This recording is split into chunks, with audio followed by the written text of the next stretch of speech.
Все мы на дачах работаем лопатой. Это такое занятие, которое очень сильно нагружает поясницу. Как бы нам снизить нагрузку на поясницу? Конечно, мы привыкли все делать так. Опа!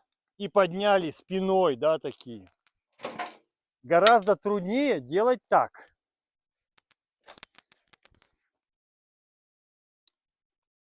Я немножко утрирую, но смысл в чем?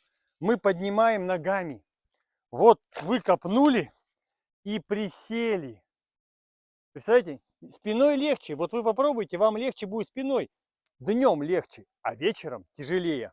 А если вы будете ногами, вы присели и опять за темечко вытянули, положили. Опять, опа, присели, подняли. Вы качаете ноги, укрепляете зад и сохраняете спину.